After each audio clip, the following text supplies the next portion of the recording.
Hello, welcome to the Corner Bread Studio live stream. I'll be working on Nightreign again today. I'm just like jumping across all my different work in progress. So if you're new to my channel, I'm kind of like working on many different things. Nightreign is one of them, and then I was doing which one? Where are you? The list is getting long. Wait, where was it? Oh, yeah. So I haven't streamed because so many things going on. But anyway, I'm probably back. Every time I want to stream, I'm like, wow, it's already the end of the week. I'm sorry. But anyway, like I was so tired this week that I was like I was kind of feeling not really up to streaming. But I feel like today I don't really feel like I'm up to streaming too, but then like I just have to constantly remind myself every week or like even every day that my streams are just kind of like what I set myself up to do since a few years ago to be productive with my work. So I was working on horses the other day, and then I cleaned up a bit. So yeah, it's nice that this is progressing quite a bit more. Like I like Jara is so hot. And then what else was I working on? And then working on the painting, which I want to post on Instagram. There was something else. Yeah, I can't remember. But anyway, I kind of feel like after sculpting guys, I want to go back to sculpting eagles and gulls. So, oh my god. I'm sorry, like there's like really loud music in the background. I'm going to mute the mic in a very short while. But while I'm keeping the mic not muted, I'm going to show you like some of the work in progress. So my Guardian sculpt, I've been progressing this week. So this was what it looks like before, something like this. And then now it looks like this. So I clean up his neck thing a little bit more, and then clean out his belt. So it's looking a lot nicer now. And after doing, because I did this one time, I did a shoulder this cage-like thing one time during a stream, like what feels like ages ago. And then I was like, at that time I still really didn't understand what the structure is supposed to be like. And then so I think on 2 days ago I was working on this, and then I like slowly figuring things out, like where it is, looking at the reference and like, man, like where is this connecting to relative to like this cross section and whatnot. And after I finished everything, I realized oh, like wait a minute, it's just like two different layers. I don't know why like it was so difficult to see from here. I don't know why. Like now that I look at this, it's like, oh my god, so straightforward. It's like a cage like thing. So it's like quite a uniform grid like structure. And then there's like this sun emblem going outwards like that over it with this two lines over here. So this one and this one going over, but underneath it is just this like straightforward cross diamond shape cage like thing. And yeah, like before I see the final product, I'm like, yeah, I don't know why I couldn't see it. But I was like, oh, this is interesting. Like I couldn't see shit when I was working on this, and then when I was done with it, I suddenly saw like, oh my god, it was just like it was so simple. I don't know why I overcomplicated it. But anyway, I was like, I've been putting my Chikawa sculpts in like all my files, and it's so fucking cute. You can see I just duplicated this, and the skirt. Oh yeah, so I did the skirt too. So the skirt is a little bit neater now. And then I move it up to this. So everything is a lot nicer now.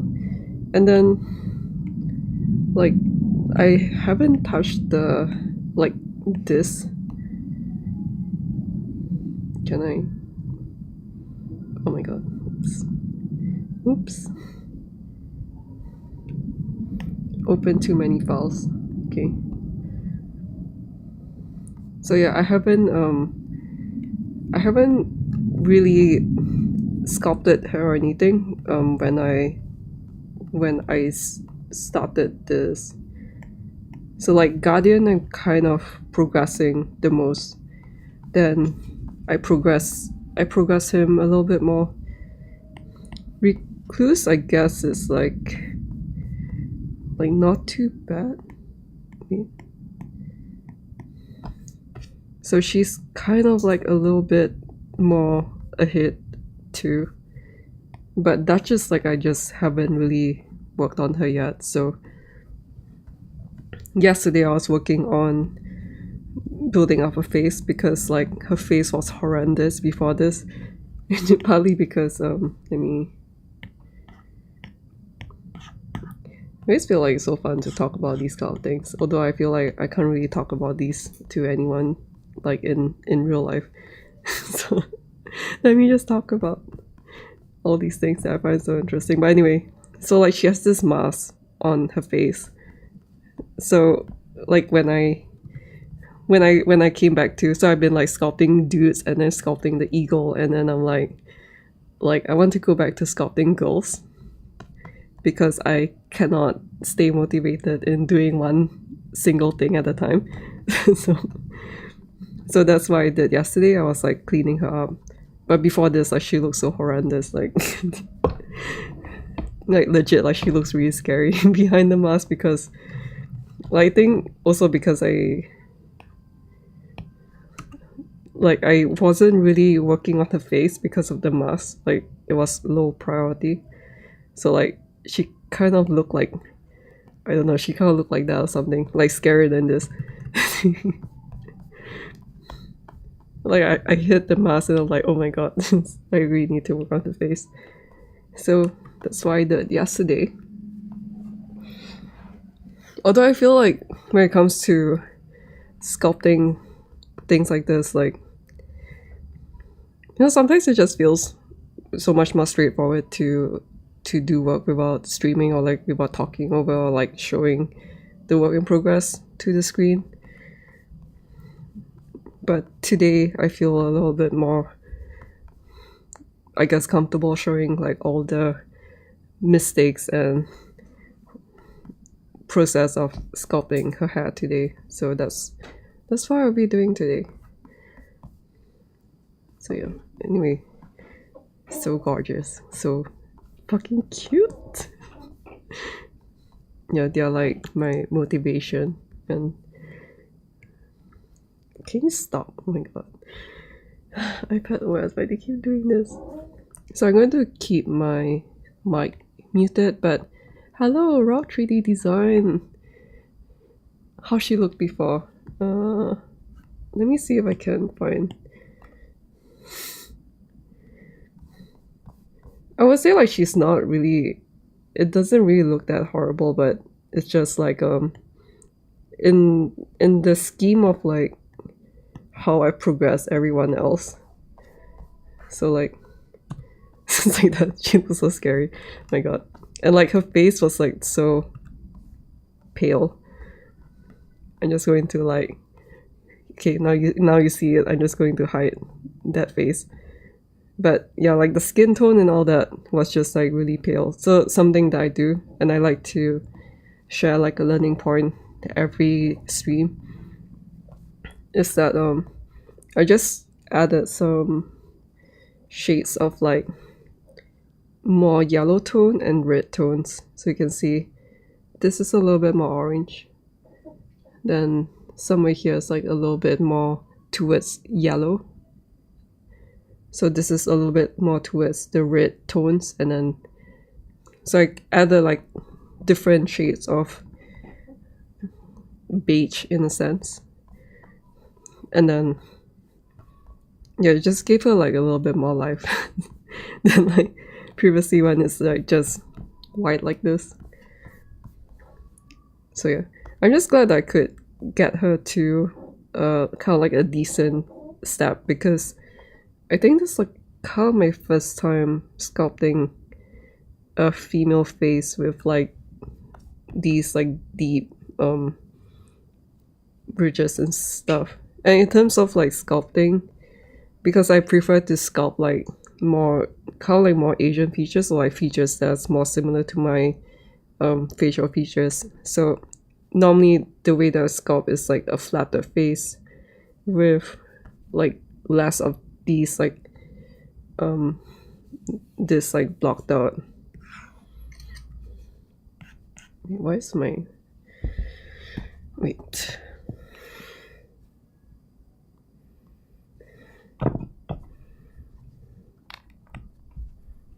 So less of like this thing, and also no like these deep double eyelid thing going along. And also like the nose is less structured, like a little bit softer and a little bit more like a button nose normally. So this one is kind of like quite a this one. It's quite a quite a prominent nose shape.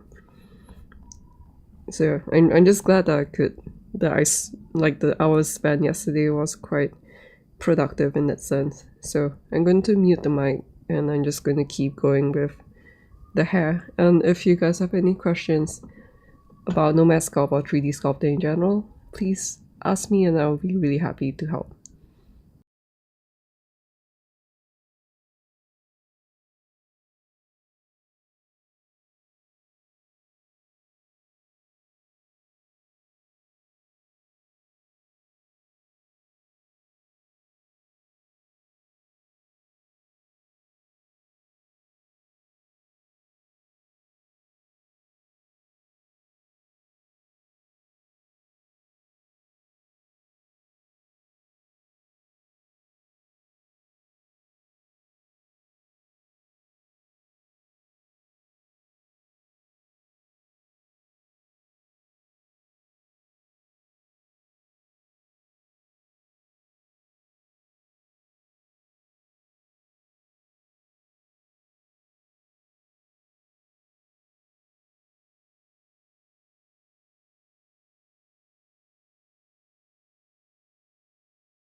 Hey, hello 437.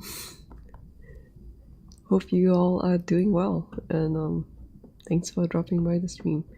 Anyway, we're working on something that I learned from my previous hair sculpts. So sometimes I like doing, so I learned it from doing this one. Let me just save this and bring up this. So with this one, there are two pieces over here. They are around the same. White flare. White flare! Okay, I'm really sorry. Like sometimes I can't really remember like certain names. Like hello, Harbellis Ortiz. I recognize your name, so thanks for coming. But like I'm really sorry if I don't like remember your names, but I remember White flare, so thank you for coming back. I tried to do the dynamic thing you showed me last time, but it didn't do it for me. Yeah. I think it's not really for everyone, I guess, but also it's I don't really like dynamic topology for hard surface too. So I'm not really sure, like, do you sculpt with, like, do you like doing hard surface modeling, or you prefer more organic things? But I don't really like dynamic topology with for doing I'll show you later. But so in regards to the hair, I realized that I can do way more intricate designs if I just duplicate one of the hair strands, and then the other hair strands I just like move it around like this. And it's kind of like you can see that these two strands and these two strands are the same. So if you kind of like just look at it closely, it's like, oh, there's like duplicate of some sort, but then in the whole scheme of things, it's like it looks really good from a distance like this. Oh, like even change. I tried to activate it, but it didn't activate. Okay, let me see. So I'm going back to my Nightreign. So normally when I open a new file, the dynamic topology, like, they are all deactivated again, and then I need to reactivate. So I'll select this, I'll go to dynamic topology. Yeah, I'm not really sure if it doesn't activate.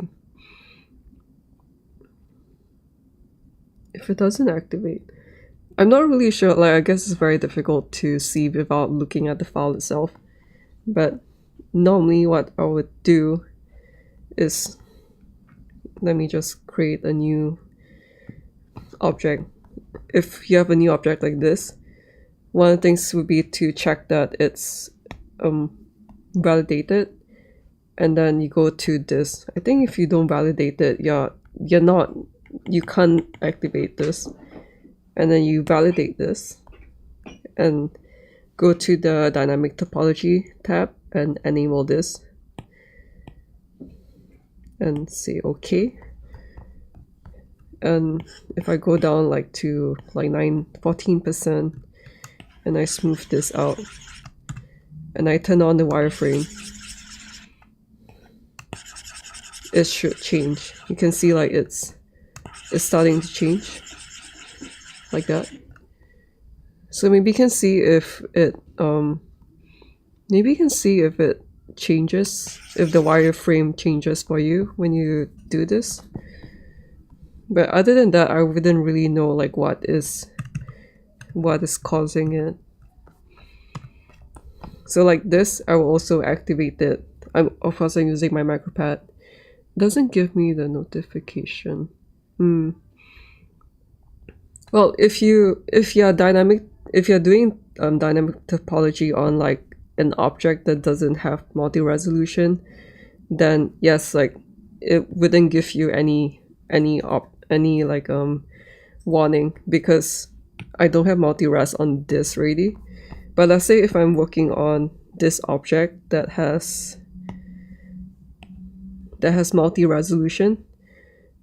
So if I validate this and I look at the multi-resolution, there is what's this thing called? There's a multi-resolution here. So if I want to dynamic topology this, then that's where they will give the notification of like, hey, why is my, sorry, notice too late. There will be this notification that the multi-resolution will be removed from this, and that's when I say okay. But if there's no multi-resolution, like all these things that I have already dynamic topology and there's no multi-res, if I activate dynamic topology, it doesn't give me anything. But then I guess you can see like if this is enabled while this is, yeah, just like have the dynamic topology thing open when you try it and hope for the best. Let me undo this. And then for Rob 3D, also 8. Oh yeah, and like dynamic topology can be dependent on whether or not it's activated, can be dependent on the tools too. So there's an option, I think by default this is on. So if I turn this on, it means that whenever I switch off dynamic topology for one tool, it will deactivate for all the tools. So let me deactivate this. So now go to other tools. You can see that it's off. And then when I turn it back on, it's on again. So normally I like to, at a certain point, I don't really like the drag tool with dynamic topology. So I normally keep this off. And then whenever I want like a specific tool, what's that thing called? When I want a specific tool like deactivated like this, then I go into each of them and do this. And another thing is that every single object, you'll need to enable dynamic topology. So let me just reopen this. So fresh file, every time I go back into a fresh file, I will need to activate dynamic topology for everything again. So maybe that's something else to think about. And where mirroring option, how do I enable it? How do you enable multi-res or enable it with multi-resolution? I feel like it's a bit difficult to do. How do I enable it multi-resolution? I'm not really sure what the question is, but just know that dynamic topology, it kind of like destroys your topology. You can see like there's no way to subdivide this. So I mean, maybe there's a way, but it's going to be horrendous. But yeah, there's a way to subdivide, but then it's really messy. So wait, let me try. Yeah, I think if I subdivide this and do this, then I'm just going to reset like whatever I did on this. So yeah, but like let me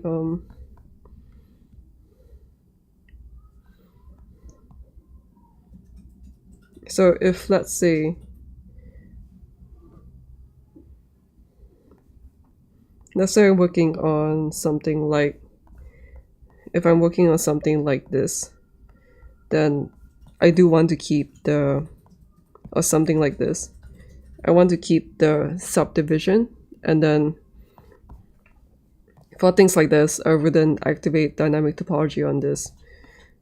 But for something like this, then I will activate dynamic topology. I'm not sure whether this one, yeah, this one has dynamic topology. But you can see like this one is just like a default sphere. So yeah, I'm glad that you can figure it out. And you're welcome. Let me get back to the hair.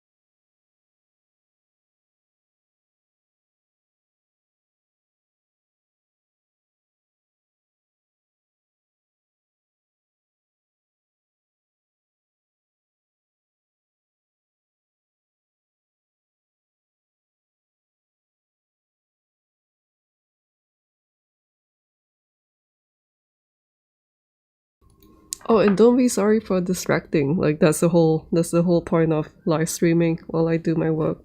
So, and I'm always happy to talk about these kind of stuff. So don't be sorry. I mean, like if I don't want distraction, like the past 2 days when I was like working on her face and all that, then I wouldn't be streaming, I guess.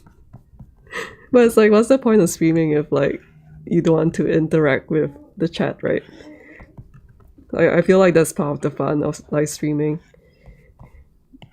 Like part of the fun is also to just like chill out and slowly figure things out, and can't really share with you guys the process of figuring things out. But anyway, one of the things, because my mic is muted, so I wouldn't really be talking about every single thing. But because the Nomad Sculpt, the dynamic topology tab, it closes up when I'm not using it. So you can I guess, use this as an indicator of like when I do or do not use it. But right now, usually at the beginning where everything is really blocked out like this, then usually I have it switched on for everything. But yeah, like another thing I like about streaming is like when there are more people in the stream, that like everyone can help each other out, like, which is really nice, I feel.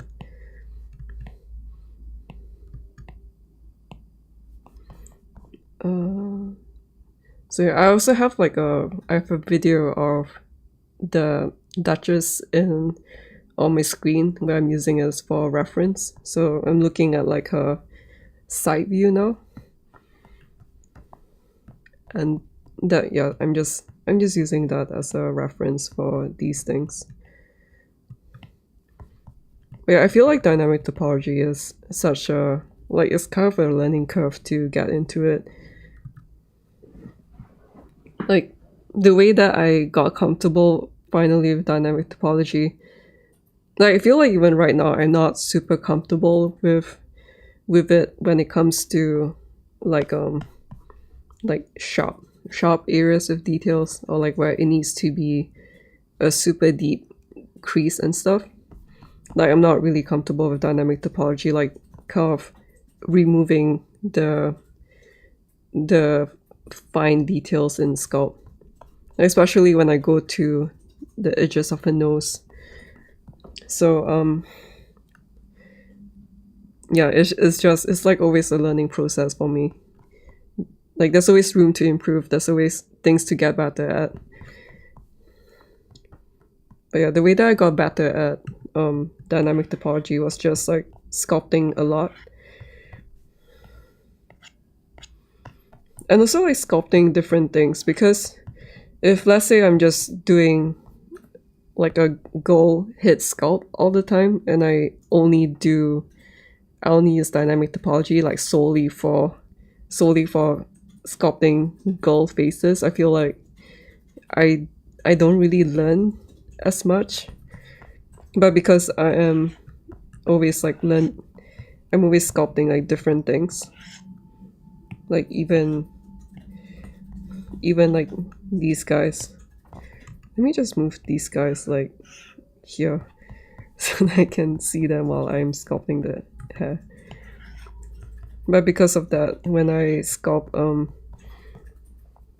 when I sculpt these things with dynamic topology, or like even this very simplified hat, or even like Usagi's ears, then it's like a different usage of dynamic topology, which I feel like it teaches me different things, and also it highlights different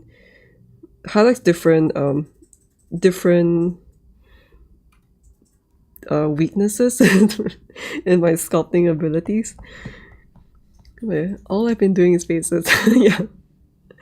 Yeah, I know that feeling. Like I think when I started out, like when I first started out with ZBrush sculpting, like I feel like all my files, because like, I have a lot of files that just end up being thrown away.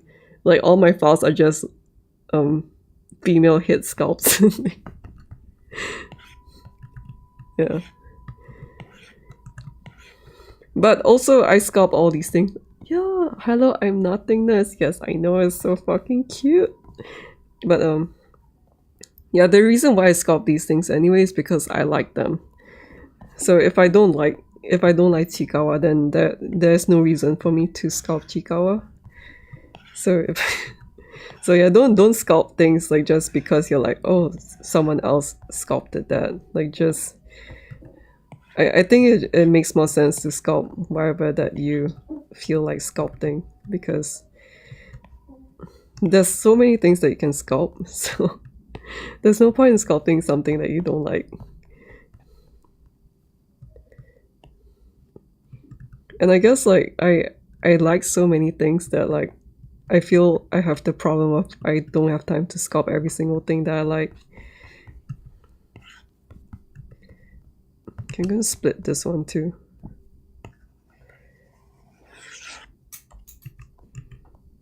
Why did I...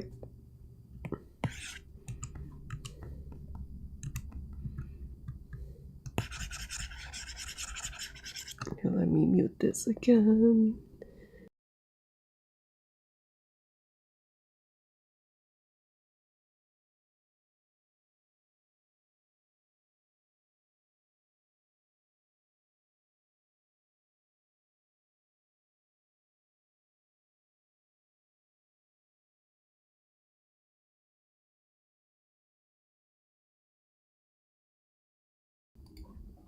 Hello, Wesley Kim. I feel like I've seen your name before, but yes, they are clickbait material.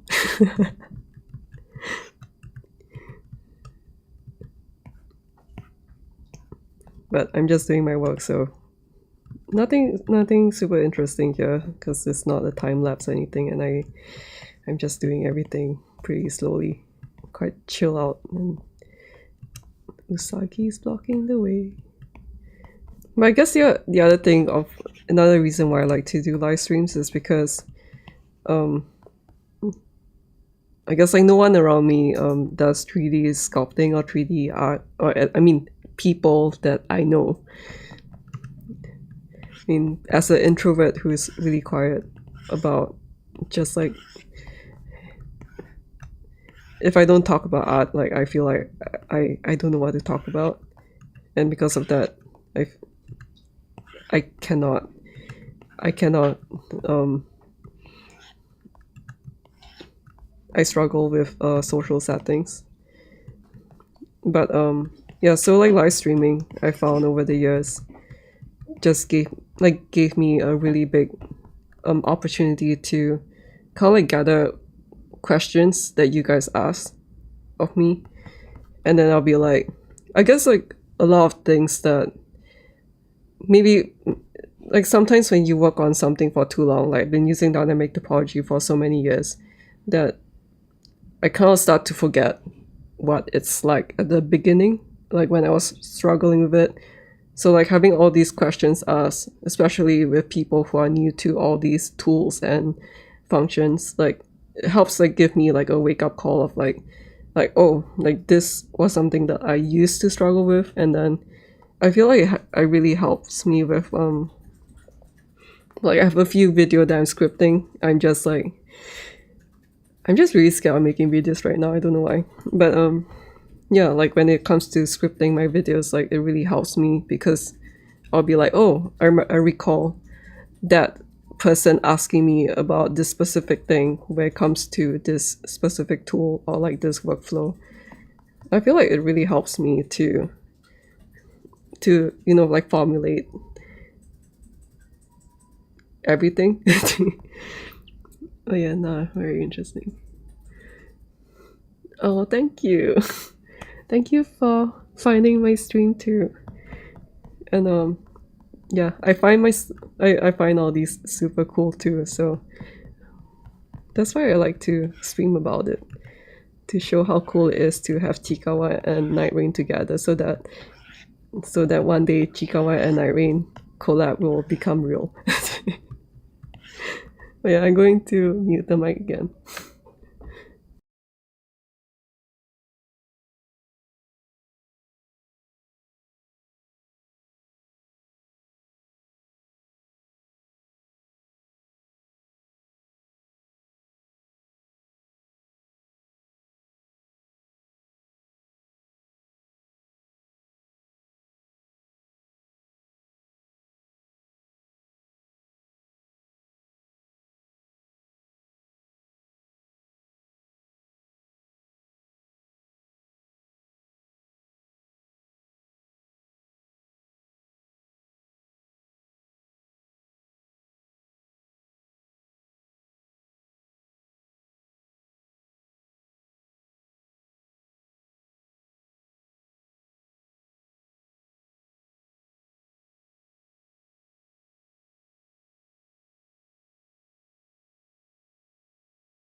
let me duplicate this.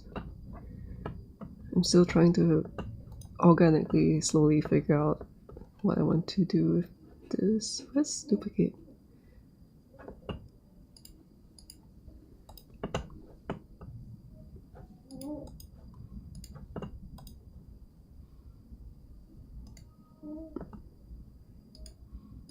So if I do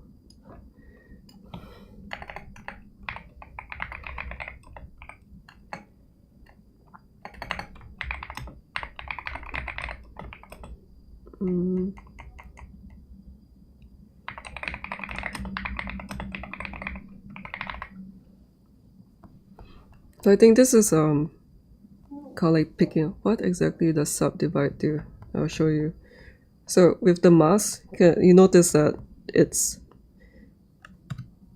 I didn't use dynamic topology on this one, and that's because I feel like with especially with like thin edges and with hard surface modeling. So right now I'm looking at the mask reference and trying to shape this because I realized that it kind of affects where the hair is supposed to be.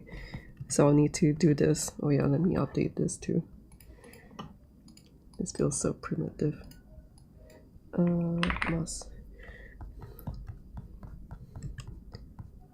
So this one has this started out from, where is the box? This started out from this. It's a box that I have squished down to a very thin sheet like that. And then I duplicated this and then I shaped it according to what I need to wrap around her face. So because it's really thin, let me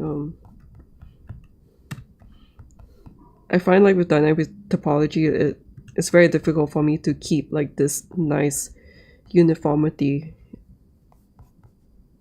like this nice smooth curves when I shift things around. So I use multi-res for this. So with subdivision,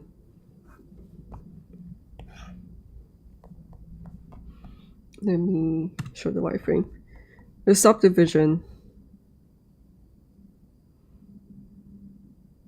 okay,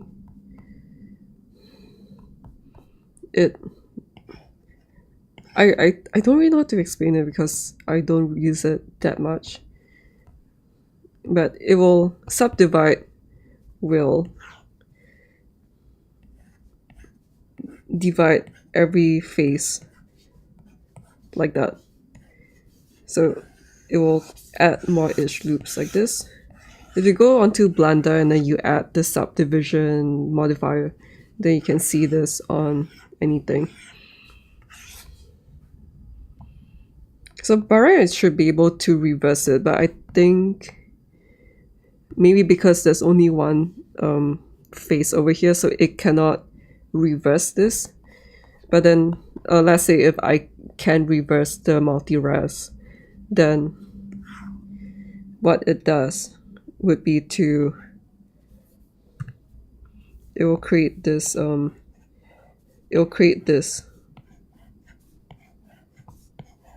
so you can just import a new sphere and then just like reverse the subdivision and increase the subdivision. You can see what it does exactly. So when I sculpt with subdivision, I can go through different multi-resolution levels. And with that, I can work with less vertices, or if I want to, I can work with even more vertices. So the nice thing about working with subdivision, I feel, is that when I'm smoothing things out, it, how to say, it doesn't change the topology. Actually, I don't really know whether or not I'm like ready to explain this. And I can see when I work with dynamic topology. Wait, why is it? When I work with dynamic topology, it just makes it very difficult for me to keep like a nice smooth edge. Like sometimes I will need to do something like this, and then I need to I need to, like, when I shift things around, then yeah, it just makes it very difficult for a hard surface for me. So this is just an example of like what I'll use multi-res for. And I'm just using the drag tool to, if you're doing like the traditional 3D modeling, like this is just what we're doing. Like you're just moving vertices around like this. And then when it's very messy, I just use the smooth tool to average out the distances like this. And everything is quite neat this way. And then I'll add this thing. Something like this. And there is like a... Actually, now that I look at the mask up close, I guess I'll need to change this again. I probably would. So like the mask is like this now. Now I can see that it's like this. Like that. And then there's a band around. So yeah, maybe I would just like change this completely, because this was just like a base mesh kind of thing. For visual identifier, like if you're really good with dynamic topology, like it also it works pretty well. So like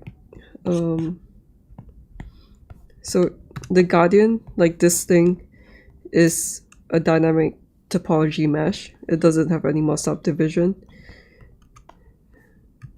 But like all these unevenness, I'm just covering up with like a tube. So with this one, I'm just like making sure that whenever there is some curve to it, I'm just straightening things out. Yeah, I'm not really sure how to yeah.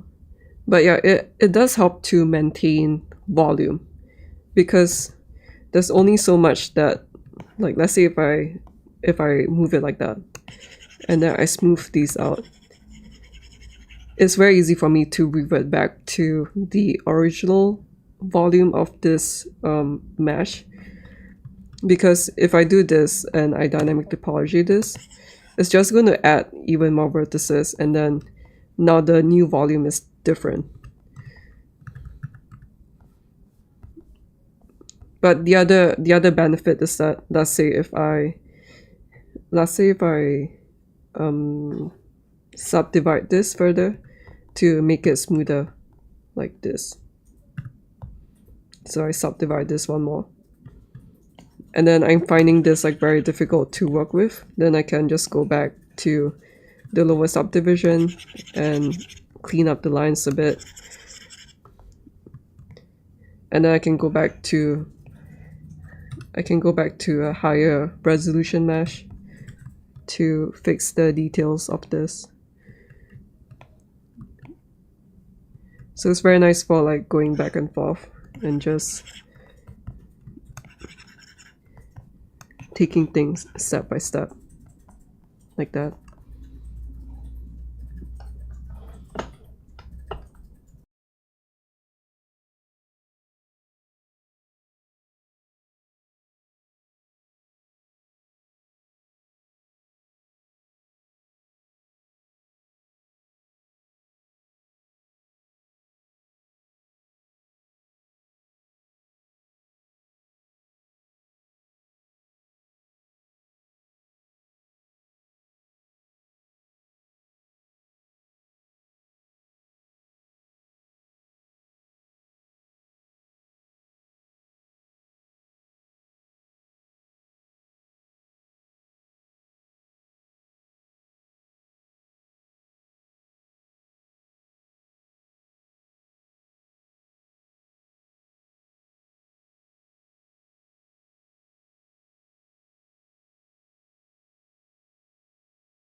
Thank you for liking it. Okay, let me explain a little bit.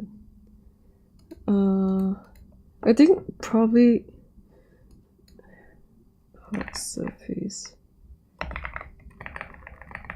Probably one of the what really helps for me with this kind of things is that I have a background of like back in school.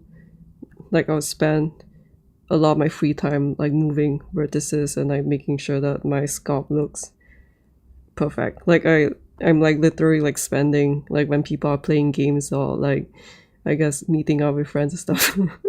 I'll just be like in school or like at home and I'm just like moving. I'm moving like literally like moving vertices because at that time my 3D modeling skills is not really that polished.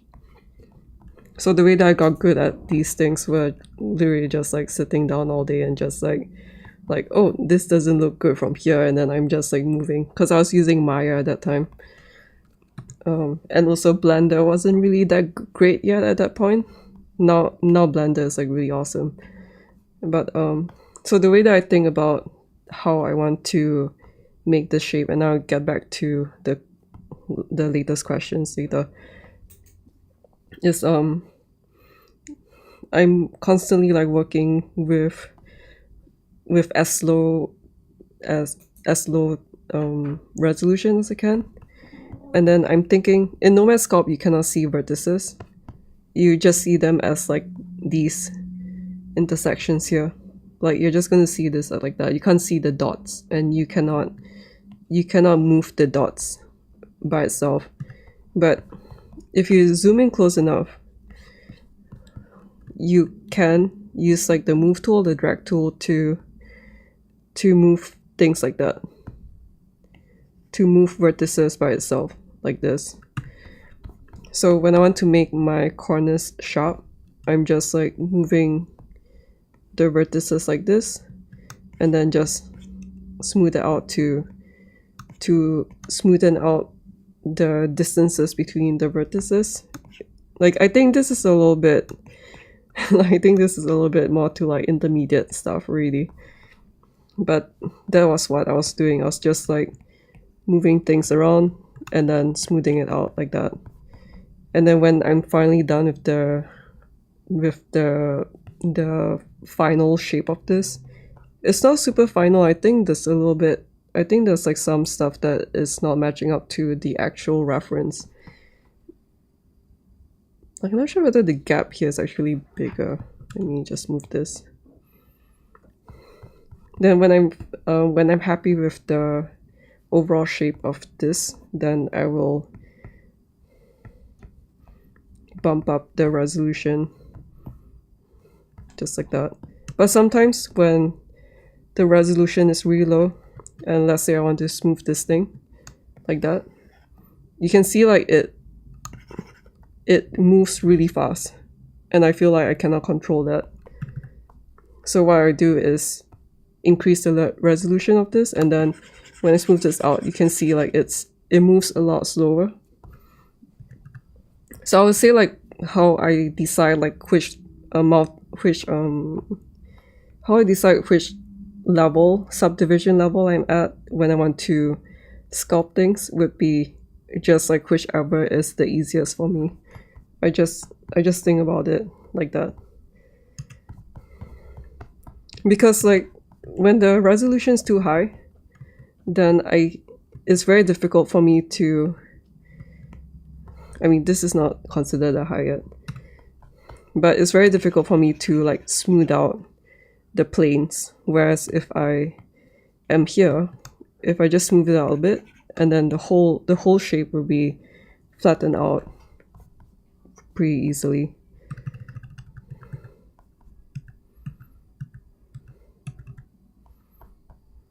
So yeah.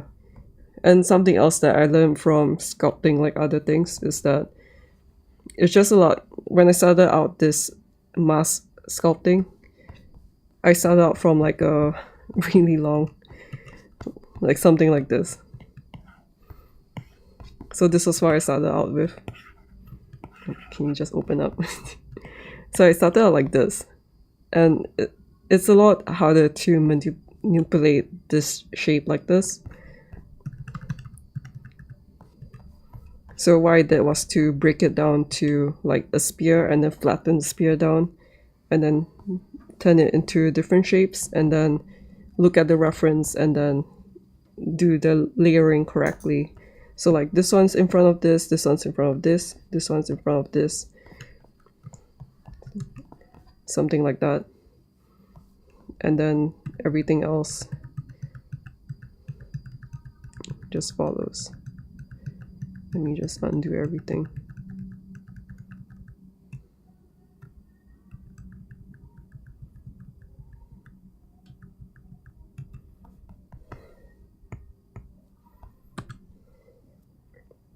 And how do I set up the light?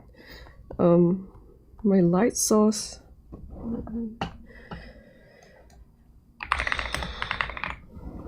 My light source. I don't remember how I set this up.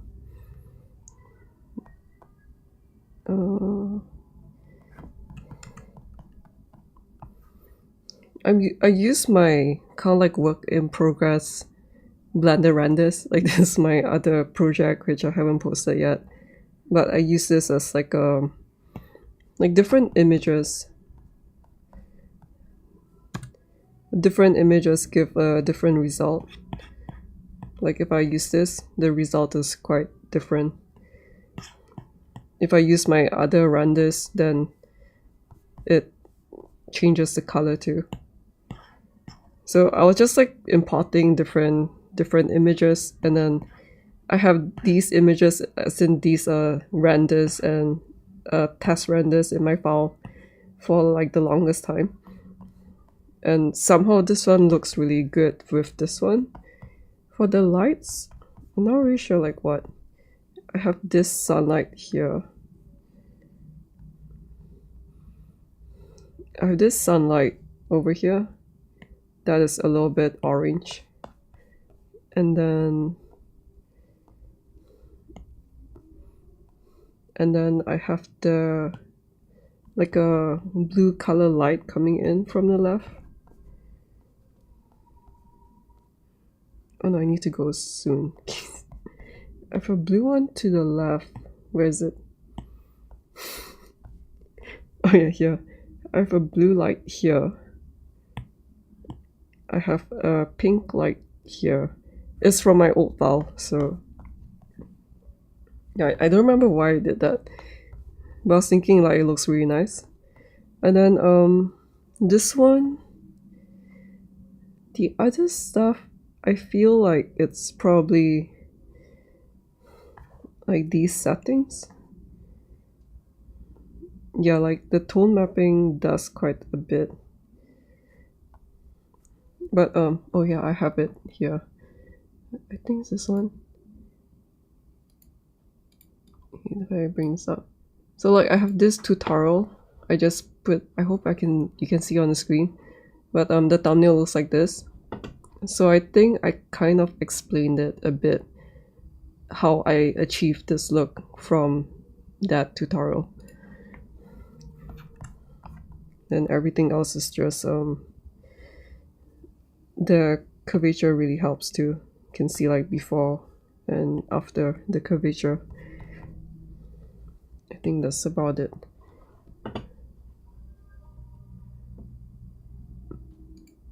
I'm starting to get used to this. This switch off and this one.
Oh, for the reference image,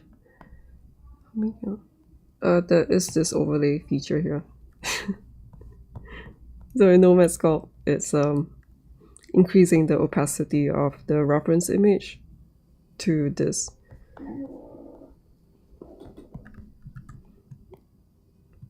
But then because I don't need the reference image, when I was working on my steel ball run sculpt, like a lot of the things were blocking my reference image, and then it's very useful to use this. But yeah, rough 3D design, knows the answer.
Okay, and I need to go soon.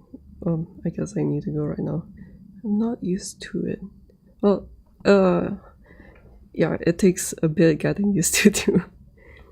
I think something that I wish that Nomad Sculpt has for reference image is like being able to add more reference images. I guess well, it used to be that I wish that the controls were a bit nicer, but then now I have my, like, if you watch my macropad video with this one, so like now I have my, which one is it? Reference image transform. Yeah. Why am I looking at my chart like I didn't make it? But yeah, with this, it's just so much easier to manipulate the image. Before my macropad, I was like, oh my god, I need to like move this here and then move this here, or like go to this menu and like get into this. But then now I already mapped this into my macropad, so anytime I'm doing this and then I'm like, oh, I need to shift this around, and then I need to shift this around, then I'm just like shift it here or like shift it here. So yeah, I think this is one of like my top favorite macropad thing to map. But yeah, thank you for joining me for this one. I'm quite happy with the progress. Like it's still very rough on the edges and all that, but at least like the overall shape and size of the hair. Where's this? Yeah, everything else is working out pretty well. So I think I will be able to work on the hair a lot better in the next one. Although I'm not really sure what I want to work on in the next one, because maybe I'm kind of bored with hair right now.